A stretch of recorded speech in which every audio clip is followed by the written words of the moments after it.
The unexpected phone call from Millionaire's son. "Dad, I found my young sister," sent the millionaire into a panic since his wife had passed away years ago and the child had followed its mother. 5 o'clock in the morning. Before the alarm clock could sound, Ethan's eyes opened. His bedroom, like the entire suburban Ohio estate, adhered to a single standard: pristine and quiet. No clutter, no superfluous belongings, no evidence of the common messy vitality usually found in regular households.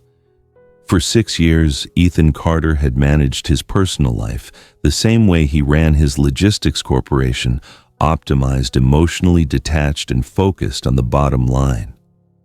He went downstairs to the kitchen and poured a cup of black coffee. No sugar. The bitterness coursed down his throat, waking up the brain that was already charting the day's schedule. Lucas came down 15 minutes later. The 12-year-old was skinny and seemed lost in an oversized gray hoodie. He drifted past Ethan like a shadow, taking a box of cereal from the pantry. "I have a board meeting today," Ethan stated, his eyes glued to the tablet displaying stock charts. "I'll be home late. Take care of dinner yourself." Lucas poured milk into the bowl. The sound of the liquid was the only noise in the expansive kitchen. "Got it?" the boy replied curtly. "Just like every day." He did not look at Ethan. Ethan did not look at him. Their relationship felt more like two housemates than a father and son. Ethan had brought Lucas home from the foster system thinking that money and a secure residence would be sufficient compensation. But Lucas carried the gaze of an old soul, his eyes perpetually observant and guarded, as if he knew his place in Ethan's perfect order was merely an unpredicted variable. 8 o'clock in the morning, Ethan sat in his glass-walled office on the top floor. In front of him was a dense file: warehouse personnel restructuring. His fountain pen glided over the paper: 200 names, 200 lives that would shift with this stroke of ink. Ethan did not read a single name. He only looked at the total figures on the final page: cost reduction of 15%, net profit up. He placed his signature. Decisive.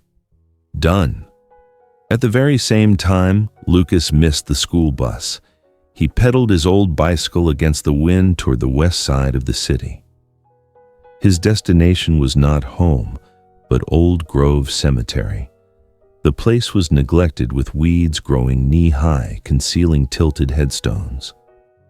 Lucas slipped through the rusty iron fence and found a small stone slab hidden behind a thicket. It was his birth mother's burial place. He crouched down, fiddling with the dry grass, his eyes drifting toward the adjacent plot of land. That was the Carter Estates development. Half-built concrete walls stood starkly against the gray afternoon sky, resembling the skeletal structure of a massive deceased behemoth. His father's company had abandoned the site 2 years prior.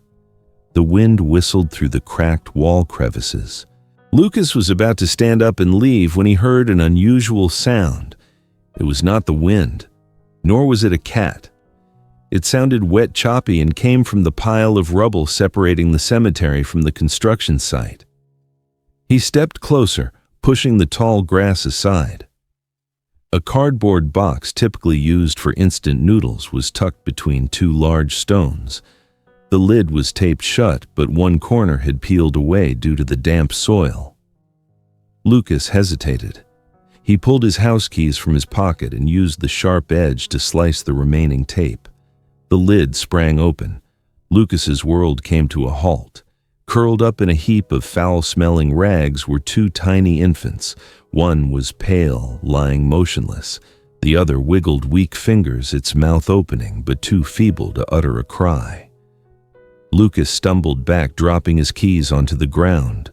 The jarring sound of metal on stone was loud. His hands were trembling as he pulled out his phone. His speed dial held only one number. Ethan was mid-presentation in the boardroom explaining to shareholders the rationale behind selling the Old Grove property. The phone in his suit pocket vibrated. He intended to dismiss the call but saw the name. Lucas never called him at this hour. "What is it?" Ethan answered, his voice low and rushed. "Dad!" Lucas's voice was shaky, followed by heavy, ragged breathing. "Don't hang up. Someone discarded babies. What? At the old site, near Mom's spot. Get here now. They're barely breathing." Ethan looked around the conference room. Waiting faces, profit margins, everything suddenly felt meaningless. He dashed out, leaving a stunned board behind him. "Cancel everything," he yelled to his driver as he exited the elevator. To Old Grove, as fast as you can manage. The luxury sedan sped off, cutting through the streets.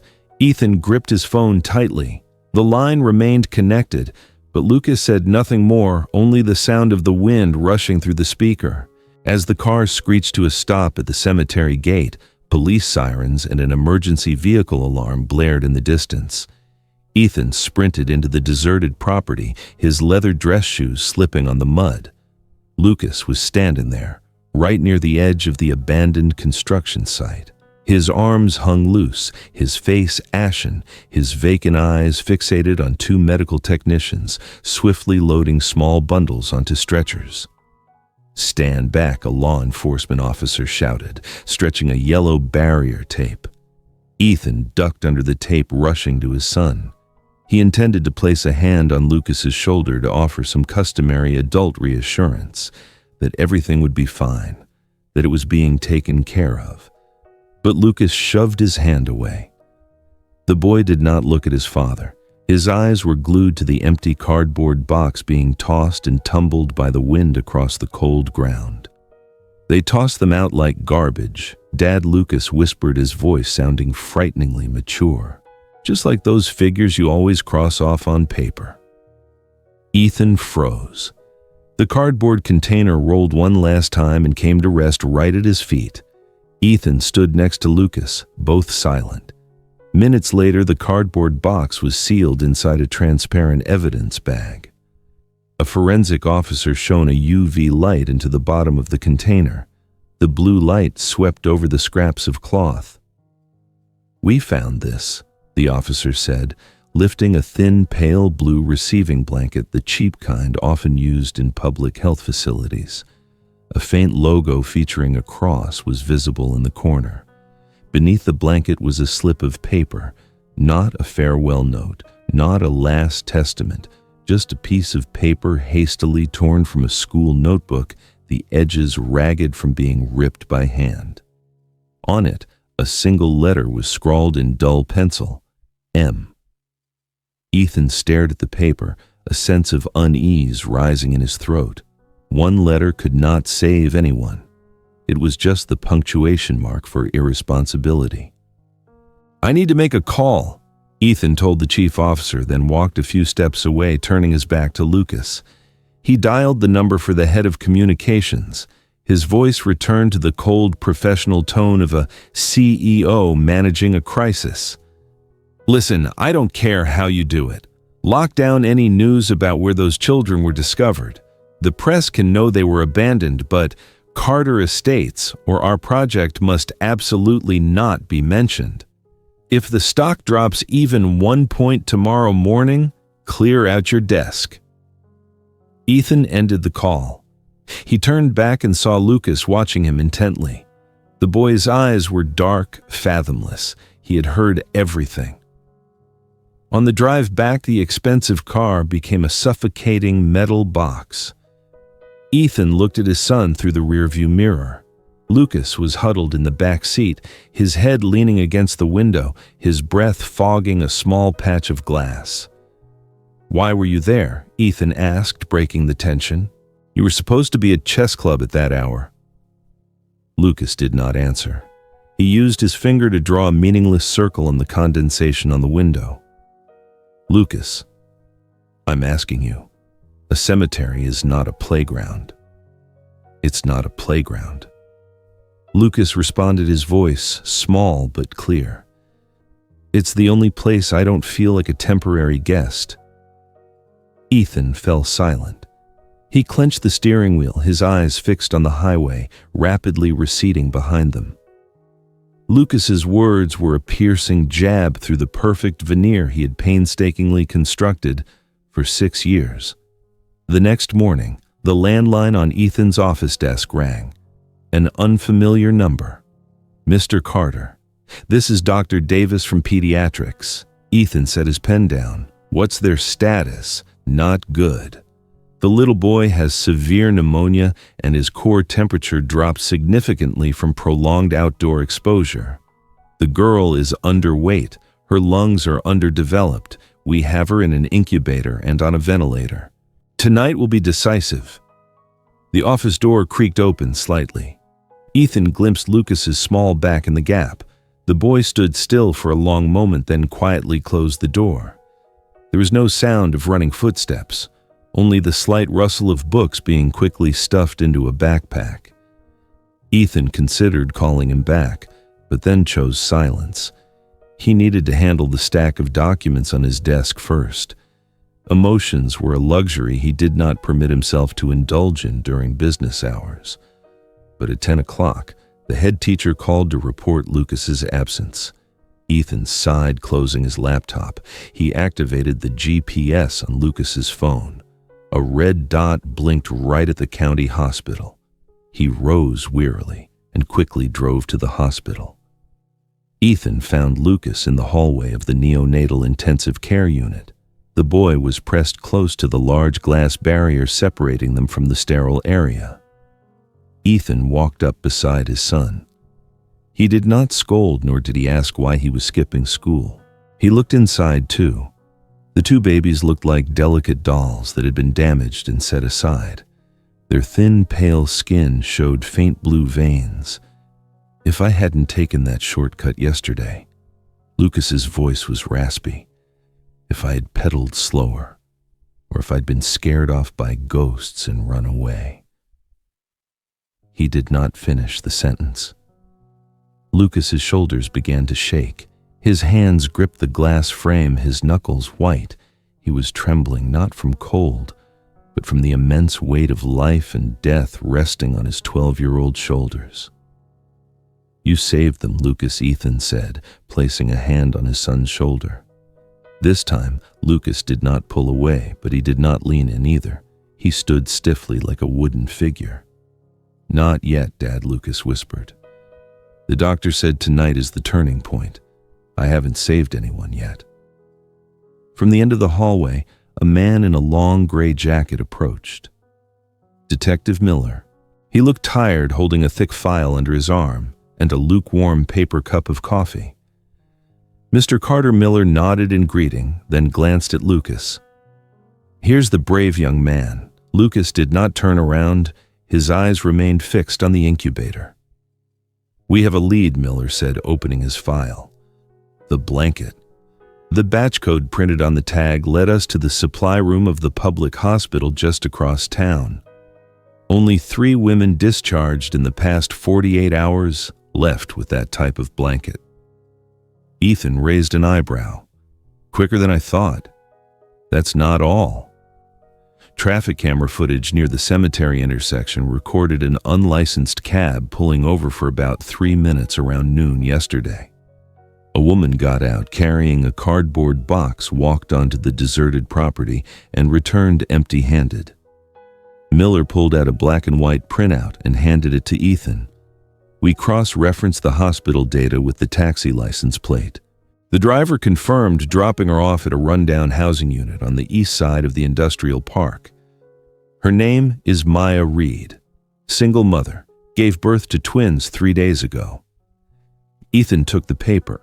The name jumped out at him. Maya Reed. A flicker of familiarity ran down Ethan's spine. This name, he had seen it somewhere recently. Very recently. "We're applying for a warrant," Miller said evenly. "She's hiding in a cheap rooming house. With any luck, we'll take her into custody before lunch." Ethan stared at the bolded name on the paper. His memory began to spool backward like a film reel. Personnel lists, reduction reports, his signature. Ethan's hand gently squeezed the paper, crinkling it slightly. Lucas spun around, gripping the sleeve of Ethan's suit jacket, tugging hard. "Dad," the boy said, his eyes alight with a mix of hope and anger. "You know where she is, right? Go find her. Ask her why. Why she would abandon her children like that." Ethan looked at his son, then at the paper in his hand. He folded the paper in half and tucked it into his inside jacket pocket. "Let's go," Ethan said, trying to mask the rising sense of dread. "We're going to find the answers." The blaring police vehicles sped away in the light rain, leaving behind the decrepit housing unit and curious eyes peering through window cracks. Lucas sat in Ethan's car, watching the convoy disappear at the intersection. Ethan drove back to the office. He needed to check something. A terrible premonition was growing in his gut. At unit number 4, the rotten wooden door had been forced open by the police. Inside, the room reeked of mildew mixed with cheap cigarette smoke. Maya Reed was curled up on a thin mattress spread directly onto the sticky floor. High fever, delirious, cracked lips. The police officer secured her hands with handcuffs. The cold metal shackles clasped her bony wrists. Maya mumbled incoherent words, her eyes tightly shut, her body trembling spasmodically. She was hauled out to the car like a damaged sack of goods. The news immediately exploded. On Twitter, Facebook, and local news sites, images of Maya being escorted dominated the screens. Her face was blurred, but the sensational headlines were crystal clear. "Demon Mother Abandons Newborns in Trash Box. Unforgivable Crime at Old Grove Cemetery." The online community went into a frenzy. They hurled insults. They demanded the ultimate sanction. They called her a monster. No one asked why she was in that room. No one asked where the children's father was. They only saw a poor woman and a cruel action. That was enough to cast stones. Ethan's office was tense. He sat down and opened his laptop. An urgent email from the HR department was already in his inbox, marked with a red priority flag. Subject: Suspect Maya Reed Identity Verification. Ethan took a deep breath, moving the mouse to click open. The attached file appeared. A faded old employee ID photo. In the picture, Maya was smiling, her hair neatly tied back, wearing the blue logistics uniform with the Carter Logistics logo. She looked much younger, much more vibrant than the woman who had just been taken into custody on television. Ethan scrolled down. Full name: Maya Reed. Position: Warehouse Associate, Ohio Branch. Employment duration: 2 years. Performance review: excellent. No disciplinary actions. Ethan's finger froze on the next line. The text was glaring red like a scar on the stark white screen. Status: contract terminated. Reason: headcount reduction due to Q2 restructuring resolution. Effective date: April 15th. Ethan did the math. April, 7 months ago. At that time, Maya was 2 months pregnant. The memory rushed back, clear and sharp as a scalpel. The board meeting in March. The plan to cut operational costs by 15% to improve the financial report before the IPO. The warehouse director had submitted a list of personnel to protect, including female workers who were pregnant or had small children. Ethan recalled his own voice during that meeting. "We are not a charity. We are a business. Anyone not performing at peak efficiency, cut. No exceptions." He had signed it. Ethan Carter's digital signature rested neatly, elegantly beneath the mass termination decision. A single light stroke of the pen exchanged for a 12% increase in growth. And exchanged for Maya Reed's life path: job loss, loss of corporate health coverage, no unemployment benefits due to her seasonal contract status, 7 months of pregnancy with no income, no medical care, literally pushed out onto the street. Ethan printed the termination notice. The steady whir of the printer sounded like the grinding of teeth.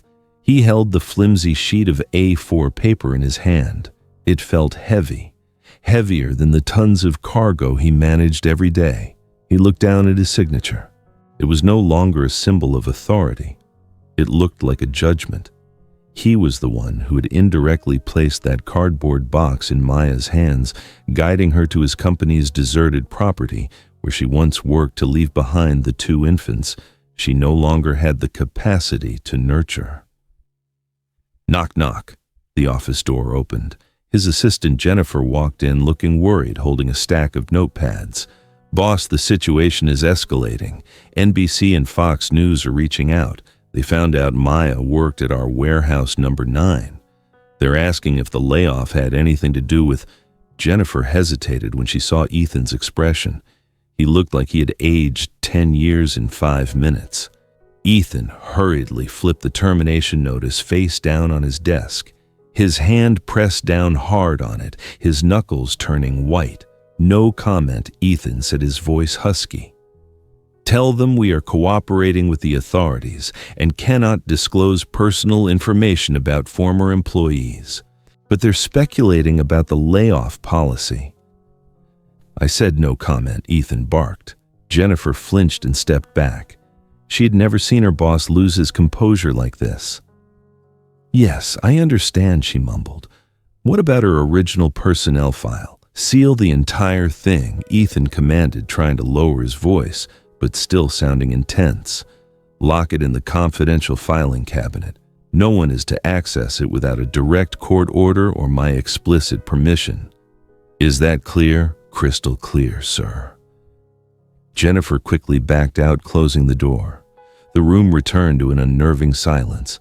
Ethan turned off the overhead light. Only the gray light from the large window pane seeped in. He sat alone in the dark. Outside, the first drops of rain began to hit the window glass. Plop, plop. Then it quickly turned into a heavy downpour soaking the city. Ethan turned the paper right side up. He stared at his signature once more. Then, his hand slowly closed into a fist, crushing the corner of the paper with Maya Reed's name. A detached signature on a document had turned into a life-altering judgment for a family. When his conscience awakens amidst a media storm, will Ethan choose to use his power to conceal the truth, or have the courage to confront his own profound misstep? Ethan turned the dial on the safe. 3 turns left, 2 turns right, 1 turn left. The metal latch clicked dryly. He stuffed Maya's crumpled file into the innermost compartment and slammed the heavy iron door shut.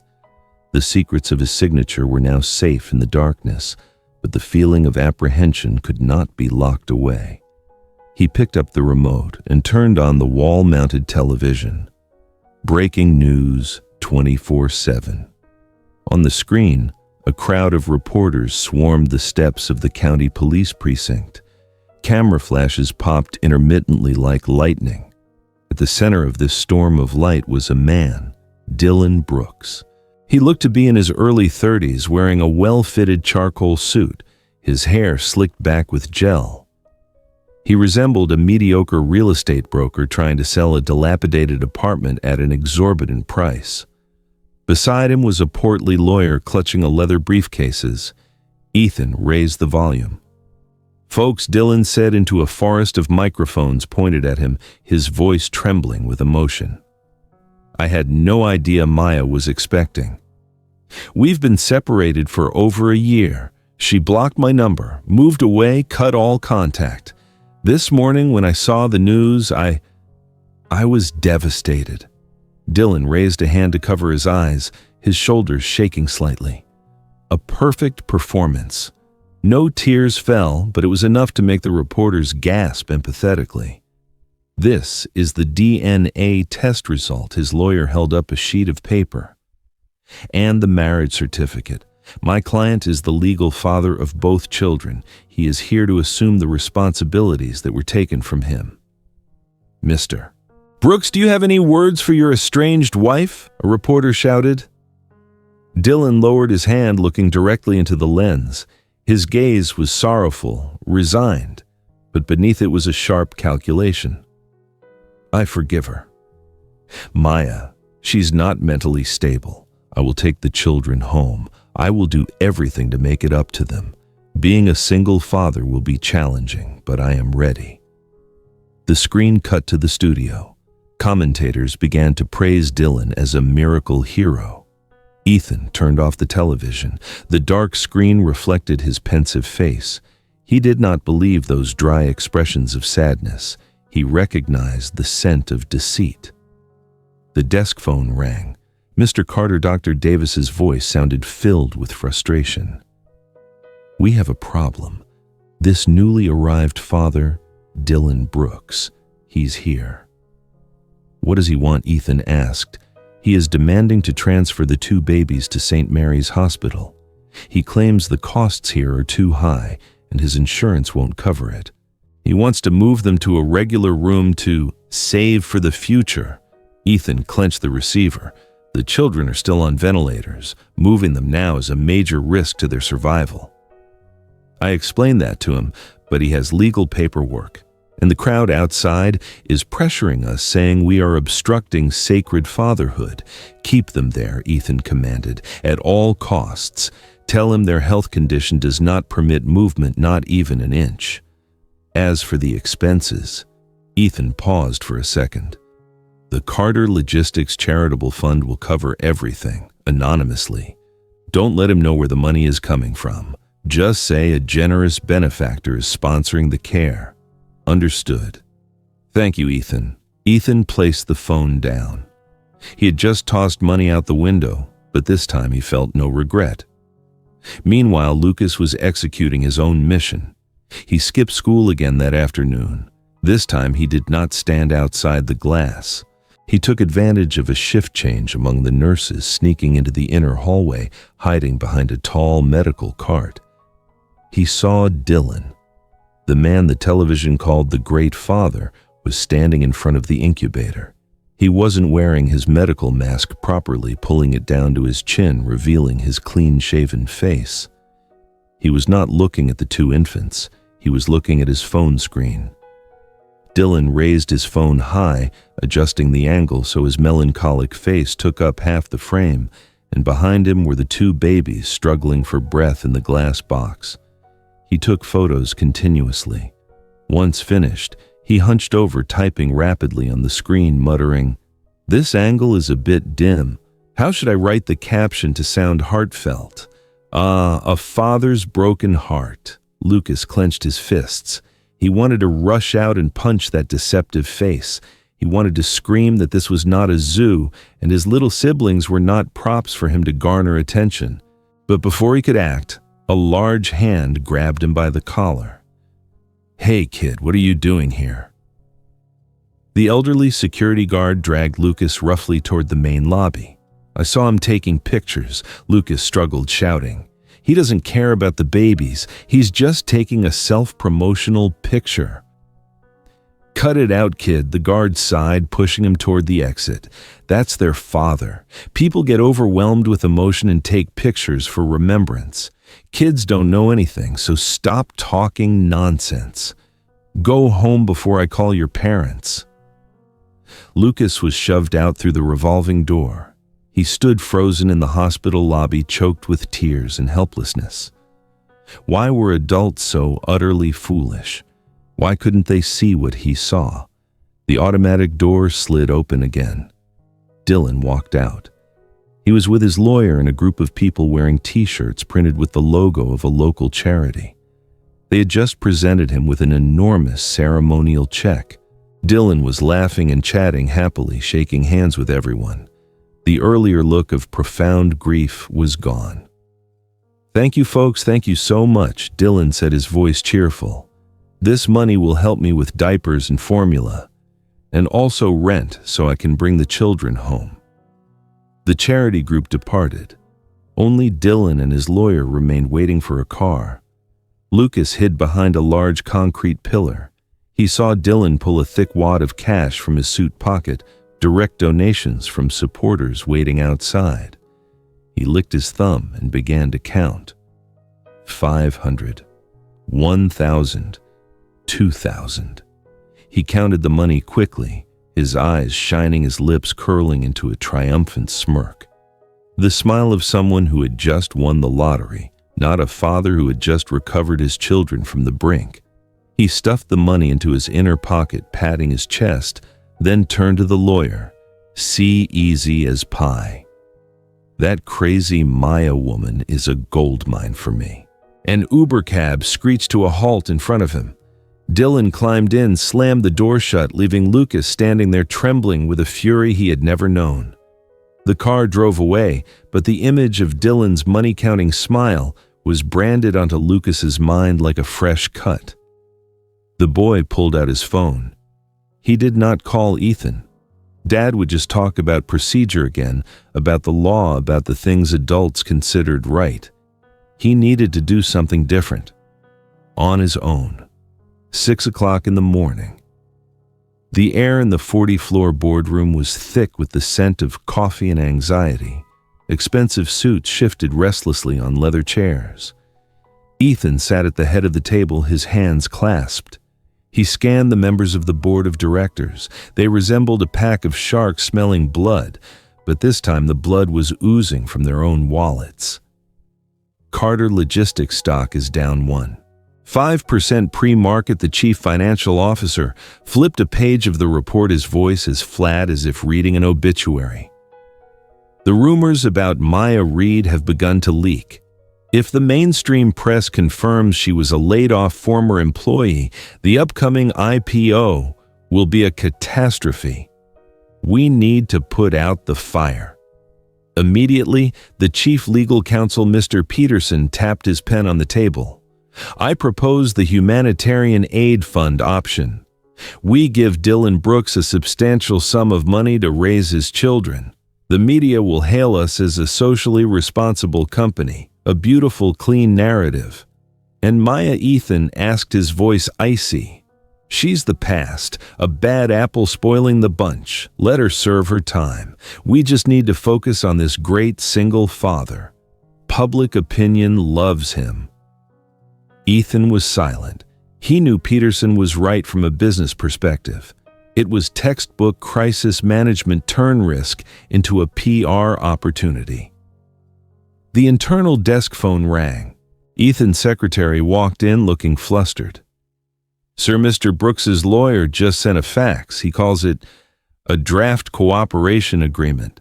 Ethan took the still warm fax sheet. It was not a cooperation agreement. It was an extortion letter wrapped in flowery legal language. Non-disclosure agreement, NDA, party. A Carter Logistics agrees to pay a goodwill settlement of $500,000 to Party B, Dylan Brooks. In exchange, Party B commits not to sue the company over the procedural failure in terminating Ms. Maya Reed, which led to emotional distress and child abandonment. The final line was handwritten in red ink: offer, valid for 24 hours. After that, we'll meet in court. $500,000. For the corporation, it was a rounding error in the entertainment budget, but for Ethan at this moment, it felt like the admission price to a place of profound moral compromise. "Sign it," Ethan Peterson urged. $500,000 to silence a clown and save billions in market capitalization. This is a bargain. Ethan stared at the document. He saw the image of Lucas trembling in front of the hospital glass again. He saw Maya's desperate eyes in the personnel file. If he signed, he would become an accomplice. He would enable Dylan to turn the two infants into tools for financial gain. "No," Ethan said. He threw the paper onto the table. "Are you out of your mind?" Peterson shot up from his seat. "I don't pay blackmailers, and I won't sell my conscience for this cheap amount. Conscience has no place in this boardroom, Ethan. You're gambling with your CEO position." The meeting is concluded. Ethan stood up, adjusted his suit jacket, and walked out of the room, leaving the murmurs of dissent behind him. Back in his private office, Ethan locked the door. He took out his personal phone and dialed Frank, his head of private security, a seasoned and discreet former FBI investigator. "Frank, I need you to handle something for me. I'm listening, boss. Dylan Brooks. I want to know everything about him, not what he says on TV. I want to know what he eats, who he associates with, how deep in debt he is. Sweep his credit history, medical records, old relationships. Find me anything that proves he is unfit to be a parent. This guy is major news right now." "Poking at him is a bit risky," Frank cautioned. "Just do it. I'll pay double." Ethan hung up. He rubbed his temples, feeling a dull headache throbbing. Lucas came home at 5 p.m. He tossed his backpack onto the living room sofa. The house was quiet. Ethan was likely still at the office or on a video conference in his study. On the coffee table, Ethan's tablet screen was still lit. He curiously glanced at it. A legal document was open. The text danced before his eyes. "Pay $500,000 to Mr. Dylan Brooks. Settlement agreement to terminate the dispute. Custody rights granted to Mr. Brooks." The blood rushed to Lucas's head. Dad was going to pay him. Dad was going to buy silence. Lucas stepped back, staring at the door to Ethan's office as if it belonged to an enemy. He was right. Adults always solved everything with money. They did not care about the truth. They only cared about their own peace of mind. The boy ran upstairs to his room, slamming the door shut. He pulled his old travel backpack out of the closet. He started stuffing clothes into it. He could not stay in this house of hypocrisy for another second. That evening, Dylan Brooks appeared on the most popular primetime talk show. He sat cross-legged on a red velvet sofa holding a glass of water, his face contemplative. Mr. Dylan, the host, asked sympathetically, "We hear rumors that a large entity is trying to make things difficult for you in regaining your children." Dylan sighed, setting the glass down. "Honestly, folks, I am under immense pressure. There is a corporation. I prefer not to name them, but they are the place where my estranged wife used to work. They terminated her employment while she was pregnant. They are the ones who pushed my family into this tragedy. And now they are using money and lawyers to try and silence me. They don't want me to get my children back because they fear I will file a lawsuit." The studio audience gasped with outrage. "They are heartless." Dylan raised his voice, looking straight into the camera. "They treat people like refuse, but I will not back down. I will fight for my children no matter how wealthy my opponent is." Minutes after the show ended, the stock price of Carter Logistics began to plummet in after-hours trading. Ethan's phone started ringing. Peterson called. Shareholders called. Even the chairman of the board, who was vacationing in the Bahamas, called in. Deal with him now. Pay him, increase it to $1 million if necessary. Peterson's shout echoed through the speakerphone. Ethan stood in the middle of his office looking out the glass window. The city below twinkled with lights, but he only saw an impenetrable blackness. On one side was the phone screaming for him to compromise with the evil. On the other side, the computer screen just displayed a new email notification from Frank. Subject: preliminary report. Level red. Ethan opened the email. "Boss, we caught a big one. Found a major flaw in the subject's background. He's not as clean as he appears, but I need another 24 hours to verify sources in Nevada. 24 hours. In business, 24 hours is an eternity. The stock price could lose half its value. Reputation could crumble." But Ethan looked at the picture of Lucas on his desk. The photo was taken the day he adopted the boy, his eyes tentative but his tiny hand clutching Ethan's finger. He reached out and switched off the desk phone. The ringing noise died instantly. He decided to buy time, not with money, but with the high-stakes silence of his own making. Ethan sat down, typing a reply to Frank's email. You have 24 hours. Dig deeper. I want to know what he's planning to sell. Dinner at 7 o'clock. The grandfather clock in the corner of the dining room chimed steadily, but it could not dispel the suffocation gripping the atmosphere in the estate. Ethan did not sit at the table immediately. He stood at the door leading to his study, his phone pressed against his ear, his voice lowered to a whisper, but in the quiet space, it was clearly audible. We don't have enough legal standing to intervene, Peterson. He has the paperwork. He is the biological father. The family court will prioritize blood ties unless we have proof of child neglect. And right now, we have nothing but rumors.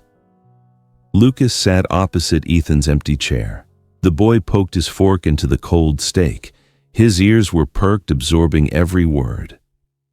If the hearing proceeds next Tuesday as planned, there's a high probability the judge will grant temporary custody to Dylan. We can only attempt to delay the enforcement by requesting a reassessment of his financial capability. Ethan hung up. He walked into the dining room and pulled out his chair. He picked up his knife and fork, beginning to cut his meat, as if he had just concluded a meeting about gas prices, not the fate of 2 infants. "Eat up, son," Ethan said, not looking up. "The food is getting cold." Lucas did not move. He stared at his father's hand moving rhythmically. Cut, pierce, lift to mouth, chew, a perfect, emotionless process. The image of Dylan counting money in the hospital lobby flashed in Lucas's mind, his triumphant smile, and now Ethan's terrifying composure. These two men, though at opposite ends of the social spectrum, were strangely similar.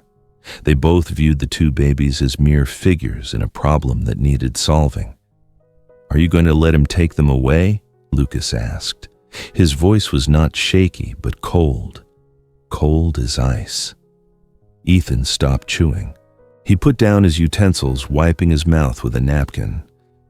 "That is legal procedure, Lucas. We cannot interfere with the rights of the biological parent without evidence. I am trying what Lucas cut him off, trying to pay him to shut up and then let him take them out of your sight, right?" Ethan raised an eyebrow. "Were you eavesdropping on me? I saw the contract on the tablet. You were going to pay him $500,000. Do you think money can solve everything? Do you think just throwing money in his face ends your responsibility?"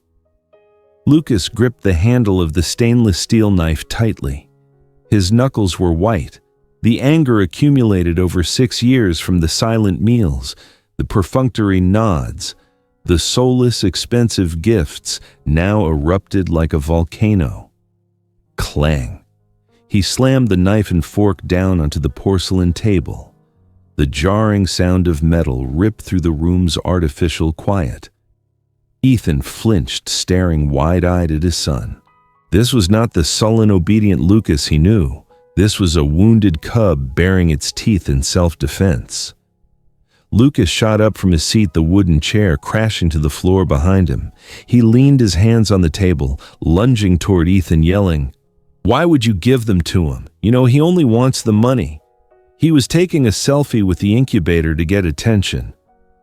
Are you trying to get rid of the trouble? Just like how people got rid of me and put me in the foster system before all you adults are the same. All you want is to be debt-free." Every word from Lucas felt like a physical blow to Ethan's chest. He felt a sharp pang in his heart. "Lucas, calm down," Ethan said, attempting to maintain a steady, low voice, raising a hand in a calming gesture. "You don't understand adult matters. I'm not trying to get rid of anyone. I need time to—" "Time?" Lucas gave a bitter laugh, tears spilling from his red-rimmed eyes. "The babies don't have time. They are in an incubator. And that Dylan guy will pull their breathing tubes the moment he gets your money to save costs. Your procedure will destroy them." With that, Lucas swept his hand across the table, knocking over the glass of water. Smash shards scattered across the wooden floor. Water splashed onto Ethan's trousers. Lucas turned and ran. He bolted out of the dining room, the heavy thud of his footsteps echoing up the wooden staircase. Slam. His bedroom door upstairs shut violently. The entire estate shuddered, then silence. Ethan remained rooted in his seat. All around him were sparkling fragments of broken glass under the crystal chandelier light. He looked down at his own hands. They were shaking. The CEO Ethan Carter's famed composure had vanished.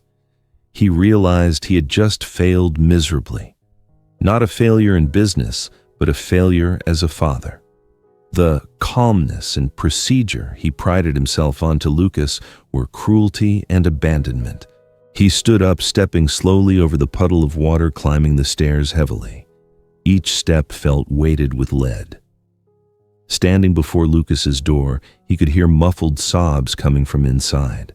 The sound of books being thrown against the wall, the sound of tearing paper. The boy was destroying his own small world, purging the pain of abandonment he had suppressed for too long. Ethan raised his hand, intending to knock. He wanted to apologize.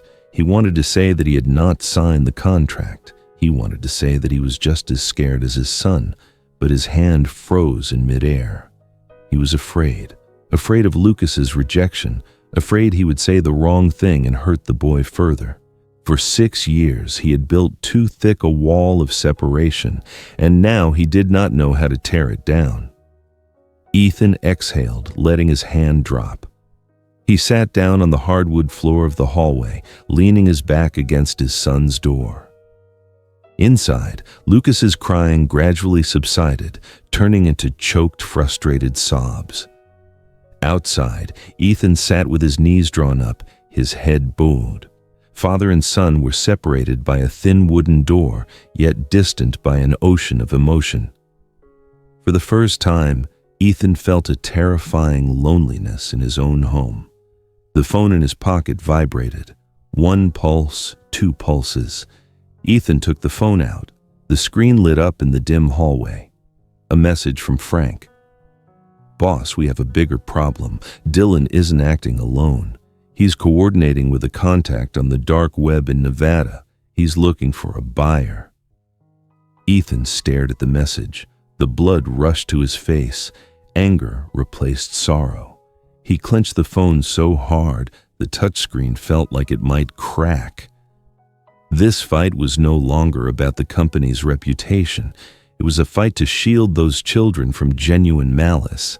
And this time, Ethan knew he would not back down regardless of any protocol. The phone still vibrated in Ethan's hand, scorching like a hot coal. Frank's message was brief, but more devastating than any negative financial report. Ethan stood up.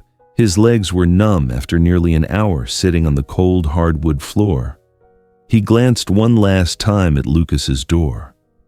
It was silent inside. The boy was probably asleep from exhaustion or lying wide awake, staring at the ceiling, resenting his emotionless father. He went downstairs into his study and locked the door. The only sound was the low hum of the computer fan. Ethan opened the email Frank had just sent. The attached file was 50 megabytes and encrypted. He typed the password. The bright screen cast a blue glow on his tired face, etching wrinkles around his eyes. Dylan Brooks's file appeared. Not the Great Father version from the television, but the raw profile of a desperate gambler. Page 1. A black mark credit history. Delinquent credit card debt with 4 different banks. A mortgage loan 6 months overdue and in foreclosure proceedings by the bank. Page 2. Report from a private investigator in Las Vegas. Dylan is a regular at underground casinos on the outskirts. He owes a loan shark named Big Mike an amount of up to $200,000. The repayment deadline is the end of this month. If he fails to pay, he will lose more than just money. Ethan scrolled quickly. The numbers danced, but the detail that chilled him to the bone was on page 5. A chat excerpt extracted from a closed forum on the dark web, which Frank had to use his old clandestine contacts to penetrate. User D_Brooks88. Time 2 days ago. Immediately after he appeared on TV, the goods are almost secured. Twins, 1 boy, 1 girl. Slightly fragile health, but doctors say they'll thrive with care. 100% legal paperwork, biological father transferring custody rights. All-inclusive price, $150,000 each. Serious inquiries message me. Tree. Below was a response from an anonymous account from Nevada. Interested. Send medical records. Cash or transfer. Ethan slammed his hand down on the desk. The sheer depravity. He did not want to raise them. He did not need the company's $500,000 in hush money to cover living expenses.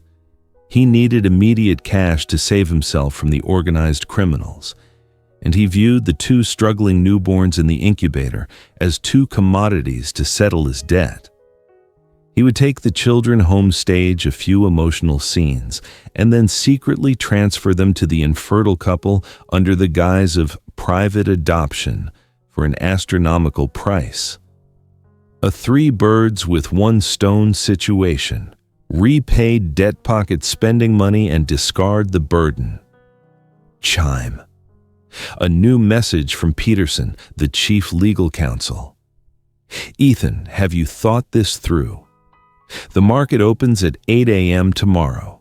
Without your signature on that settlement, Dylan will file the lawsuit. The stock will crash. Please be rational. Ethan looked at the message. He let out a harsh, bitter laugh. Rational. They always told him to be rational.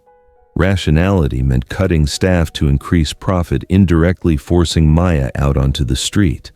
Rationality meant using money to silence a despicable person to protect the company's reputation. Rationality meant turning a blind eye to the truth in exchange for a false sense of peace. Ethan stood up and went to the kitchen. The kitchen was vast, spotlessly clean. He opened the refrigerator and poured a glass of ice water. The cold air hit his face. He looked up at the ceiling through the steel and concrete toward Lucas's bedroom upstairs. If he signed the agreement, everything would be smooth. The company would be safe. He would keep his CEO chair. Dylan would get the money and disappear, or sell the children who cared. Lucas would be angry for a while, but he would eventually forget. Kids do. But Ethan knew Lucas would never forget. The boy had seen the true nature of the situation from the very beginning, with the clear intuition of a deeply wounded child. While he, the 48-year-old man full of experience, had been blinded by the numbers. If he signed, he would lose this son forever. Not a physical loss, but a loss of respect, a loss of trust. Lucas would grow up and see him as an accomplice to an evil act, a coward hiding behind a pile of money. Ethan set the glass of water down on the marble counter. He didn't take a sip. He returned to his study. He opened a new tab on his browser and logged into the corporation's top-level administration system. He launched the word processing software. The rapid clicking of the mechanical keyboard echoed in the quiet night. Fast, decisive, forceful.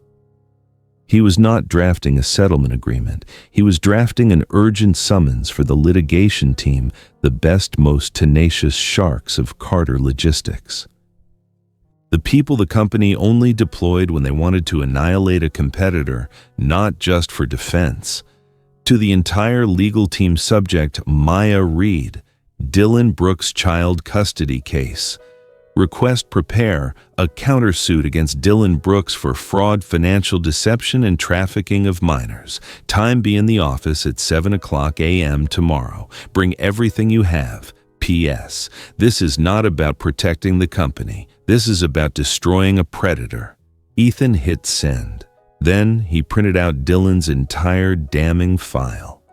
The printer worked at full capacity, spitting out hot sheets filled with the pseudo-father's transgressions.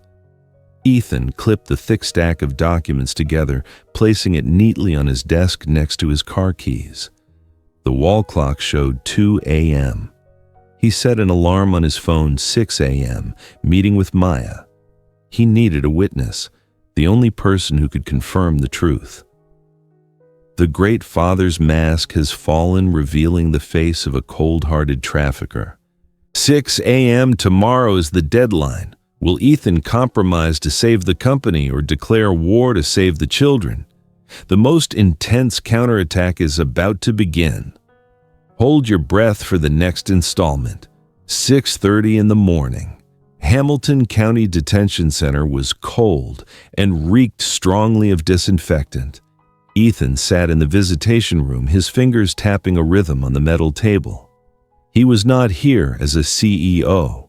He was here as a man trying to rectify a devastating mistake. The iron door on the opposite side opened. Maya Reed was let in. She looked gaunt compared to her employee file photo. Her eyes were deeply sunken, shadowed like black holes. Her hair was messy and matted. Her cuffed hands placed on the table were still trembling, a lasting effect of the unresolved postpartum fever. She looked at Ethan with a vacant stare, not recognizing the powerful man who had signed her termination notice. The guard gestured. Ethan nodded his thanks. He did not offer platitudes like, "How are you?" or "I'm sorry." Time was a luxury he did not possess right now. Ethan pulled a morning newspaper from his jacket pocket. The front page featured Dylan Brooks smiling brightly, holding a bouquet of flowers beneath a large headline. "Single father prepares to bring children home." He placed the newspaper on the table, turning the front page toward Maya. Maya saw the photograph. Her reaction was immediate. She recoiled as if shocked by electricity. Her hands instinctively clamped over her head, her mouth struggling to form words. A raw, primal fear surfaced in her eyes, not the fear of facing law enforcement, but the terror of a prey seeing its hunter. Maya whispered, her voice hoarse. He found them. Ethan looked directly into her eyes. "He is filing for custody. He claims you are unstable, that you hid the children from him. He claims he is the victim. Lies." Maya screamed, then dissolved into a fit of coughing. "He's lying. He told me to end the pregnancy. He said if I gave birth and they became a burden, he would eliminate all three of us." Ethan did not interrupt. He allowed her to release it all. "I was running from him for 7 months. I lost my job. I couldn't pay rent. I gave birth alone in that filthy bathroom. I knew he would find me eventually. I knew I couldn't raise them. I just wanted them to survive. I placed them there because I knew construction workers passed through. I wasn't discarding them. I was hiding them from him." Tears streamed down Maya's hollow cheeks, the tears of absolute helplessness. Ethan picked up the newspaper, folding it. "I believe you," Ethan said, his voice low and firm. Maya looked up, astonished. "I have 3 questions. Just answer yes or no. Can you do that?" Maya nodded, wiping her tears with the sleeve of her prison uniform. 1. Did Dylan Brooks pressure you to terminate the pregnancy? Yes. 2. Did he know you had given birth before the news broke on TV? No. He didn't care. 3. Do you want him to raise the 2 children? No. Maya shook her head violently, her hair disheveled. Absolutely not, and he will sell them. He once told me that fair-skinned babies fetch a high price. He is a monster. Ethan nodded. The final pieces of the puzzle had clicked into place. He pushed a thin file toward Maya. Next to it was a pen. "This is a sworn statement. I need your signature here. You will have to acknowledge the act of abandonment, which means you will face legal consequences. But in return, this statement will be the evidence needed to send Dylan away and terminate his parental rights permanently." Maya looked at the paper. Her trembling hand reached for the pen. "Will you protect them?" she asked, her voice fragile. "Do you promise?" "I promise," Ethan replied. "I won't let him come near those children." Maya hesitated no more. She signed her name. The handwriting was shaky but resolute. 9 o'clock in the morning, Carter Logistics headquarters. The board of directors meeting was more packed than ever, frowning faces, scrutinizing gazes. They were waiting for Ethan to announce he had signed the settlement with Dylan to save the stock price. Ethan walked in. He did not carry the settlement agreement. He carried Maya's sworn statement and Dylan's criminal dossier. "Gentlemen," Ethan began, remaining standing at the head of the table instead of taking the chairman's seat. "I have good news and bad news. The good news is we will not be losing $500,000 to Dylan Brooks." The entire room let out a sigh of relief. Peterson smiled. "Well done, Ethan. Did you negotiate a lower price?" "No," Ethan shook his head. "The bad news is we won't pay him a dime. And we're going to sue him." The smile on Peterson's face vanished. "What are you saying, sue him for what?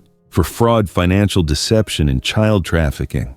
Ethan tossed the investigation file onto the table. It slid across the polished wood, stopping right in front of Peterson. "Dylan Brooks is not the great single father. He is a desperate gambler with a $200,000 debt to organized criminals. He was soliciting the adoption rights of the 2 infants on the dark web for $150,000 each, right after filing his motion with the court. If we pay him, we not only lose money, but become accessories to a trafficking scheme." The room fell into stunned silence. The rustling sound of turning paper was loud. Faces shifted from anger to horror. But the stock," an older shareholder stammered. "If we go public with this, the media will tear us apart over the Maya layoff." "Correct," Ethan nodded. "We made a major ethical misstep in laying her off, and we are going to fix it. How are you going to fix it?" "Turn the company into a charity," Peterson bellowed. "The shareholders will terminate your employment. You are using company funds to pursue a personal crusade. I propose the non-profit option." Ethan stated, his voice calm but authoritative. "The company will step up as a third party to expose Dylan, providing evidence to the authorities. Simultaneously, we will establish the Carter Hope Shelter Fund to offer legal support for Maya and other single mothers in dire need." "You've lost your mind," Peterson shook his head violently. "This is economic self-destruction." Ethan walked to the large screen, turning on the brand reputation chart, which was currently plummeting. "Look," he pointed at the red line. "If we pay Dylan, and a month later, the truth of him selling the children explodes, this chart will hit rock bottom. At that point, this company will have no value left for you to protect your positions. We will be boycotted, investigated, and bankrupted." Ethan placed his hands on the table, looking at each person. "We can choose to lose a bit of money now to buy back our integrity, or we keep the money and lose everything next month. The choice is yours." No one dared to meet his gaze. Silence prevailed.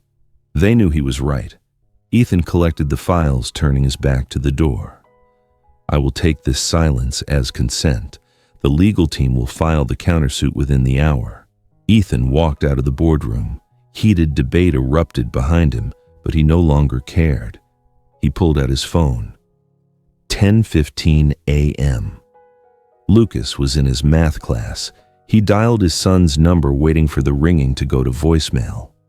"Hey, you've reached Lucas. I'm either busy studying or playing a video game.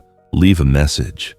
Lucas Ethan spoke into the phone, his voice slightly shaky but strangely relieved. "It's Dad. I just left the meeting. I did not sign the contract with Dylan. I'm not following the old procedure anymore. I'm going to confront him legally. Come home for dinner tonight. I have something I want to tell you." Ethan put his phone away, striding toward the elevator. The storm had begun, and he was rushing straight into its eye with a subtle, determined smirk. Hamilton County Family Court, 9:00 a.m. Tuesday. The atmosphere outside the courtroom was as noisy as a chaotic market. Reporters jostled and pushed cameras aimed directly at the main entrance, awaiting the arrival of the protagonists of this tragicomedy. Dylan Brooks stepped out of a rented limousine. He wore a brand new black suit, his hair slicked back. He walked slowly, occasionally pausing to wave at the crowd and offer a humble smile to the cameras. He was certain of his victory. He had received a tip Carter Logistics was keeping quiet. Silence meant fear. They were about to transfer the funds. He was about to be rich. "Good morning," Dylan said to the crowd, his voice full of self-assured confidence. "Justice will be served today. I'll be taking my children home." He walked into the courtroom and sat in the petitioner's chair. His lawyer whispered final reassurances into his ear. On the opposite side, the respondent's chair was empty. Maya was still detained and in no condition to attend. She was represented by a court-appointed public defender who looked like he wanted the case to end as quickly as possible so he could go home. But in the spectators' gallery behind them, a man in a charcoal suit sat quietly in a corner. Ethan Carter. He was not accompanied by an entourage. He was alone. On his lap was a leather briefcase containing the storm about to break over Dylan's head. Court is now in session. Judge Roberts struck her gavel. The dry sound of wood striking wood brought the room to silence. After the tiresome formalities, Judge Roberts adjusted her reading glasses, looking down at Dylan. "Mr. Brooks, based on the DNA test results and the fact that the children's birth mother is currently facing criminal charges, the court is inclined to grant you temporary guardianship. Unless," the judge paused, looking around the room, "someone presents a compelling reason for objection." Dylan smirked. He glanced toward the empty respondent's chair. Who could object? The unstable woman was in custody. "Your Honor, permission to speak," a voice rang out from the doorway. All eyes turned toward the source. A middle-aged woman walked in. She wore a sharp business suit carrying a briefcase, her confident demeanor dominating the space. It was Sarah Jenkins, Chief Litigation Counsel for Carter Logistics, a notorious shark in corporate legal circles. But today, she represented a completely new client, the Carter Children's Protection Fund. "Who are you?" the judge asked. "I am Sarah Jenkins, representative for the Carter Children's Protection Fund, a party with vested rights and interests in the specialized medical care of the 2 infants," she said, advancing toward the witness stand. "We possess new evidence indicating that granting custody to Mr. Brooks will place the lives of the 2 children in extreme peril." Dylan shot up, his face crimson. "Objection. This is my family matter. Who are these people to interfere? Please be seated, Mr. Brooks." The judge struck her gavel. She turned to Sarah. "What evidence do you have?" Sarah opened her briefcase, retrieving a thick file. She placed it on the court clerk's desk. The sound of paper hitting the tabletop was weighty. "Your Honor, this is Mr. Brooks's credit history and judicial record. He currently owes over $200,000 to unregulated lenders due to gambling. He has been investigated twice for insurance fraud." The courtroom buzzed with murmurs. Whispers spread like wildfire. The smirk on Dylan's face evaporated. His skin turned a sickly gray. He turned to his lawyer for help, but the man kept his head bowed, pretending to examine documents on the table. "That's not all," Sarah continued, her voice sharp. More importantly, we have digital evidence indicating Mr. Brooks participated in a dark web forum offering the private adoption rights of the two children for $150,000 each immediately after filing his motion with this court. "Lies, slander Dylan," shrieked, sweating profusely. "That's a fake account. Someone must have accessed my account." Sarah held up another document, and this is the signed sworn statement of Ms. Maya Reed authenticated this morning. She confirms Mr. Brooks threatened her life if she didn't terminate the pregnancy, and she was forced to conceal the children to protect them from being exploited by him. Judge Roberts took the file. She flipped through the pages, her expression growing increasingly severe. She looked at Dylan over her glasses, her gaze as sharp as a blade. "The court will recess for 30 minutes to review the evidence," she announced, striking the gavel so hard the wooden base bounced. During the break, the courthouse hallway was chaotic. Reporters swarmed Sarah Jenkins, but she declined to comment. Dylan huddled in a corner of the hallway, his hands shaking as he tried to light a cigarette, but the lighter repeatedly failed. He knew he was finished. His perfect plan had been shattered. Suddenly, two men in plain clothes approached him. They showed their badges: financial crimes investigators, Mr. Dylan Brooks. "We'd like you to accompany us to the precinct to clarify some questionable financial transactions related to the charity funds you recently received." The cigarette dropped from Dylan's hand. He saw Ethan standing not far away looking at him. No mockery, no triumph, just a cold, pitying gaze reserved for a spectacular failure. Dylan turned to his lawyer, stammering, Withdraw the motion. Tell the court I have a heart condition. I'm not well enough to raise the children. Hurry!" When the session resumed, Dylan's lawyer stood up quietly, announcing that his client wished to withdraw from the case due to personal health reasons. The entire courtroom gasped. Muted laughter could be heard from the spectator gallery. Judge Roberts nodded, her expression undeniably contemptuous. The court accepts the withdrawal of the motion. Mr. Brooks is declared unfit to serve as a parent.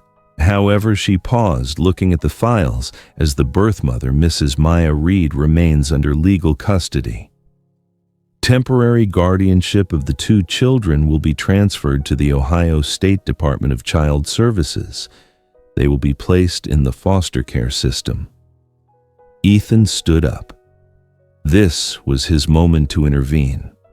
He did not want the two infants to repeat Lucas's fate, growing up within the cold machinery of the system. "Your Honor, I respectfully request a moment." The judge looked at him. "Who are you?" "I am Ethan Carter, chairman of the Carter Children's Protection Fund. We commit to covering all specialized medical care expenses for the two infants at the Central Children's Hospital until they are fully stable. Furthermore," Ethan took a deep breath, looking straight into the live streaming camera, "we will provide a free legal defense package and a rehabilitation program for Ms. Maya Reed. We believe that with the appropriate support, she deserves a second opportunity to be a mother. Our fund will supervise this process to ensure the two children can be reunited with their biological mother in the safest possible environment." The courtroom was silent for a few seconds, then sparse applause began spreading into a resounding ovation. Ethan did not smile. He nodded to the judge, then turned and walked out of the courtroom.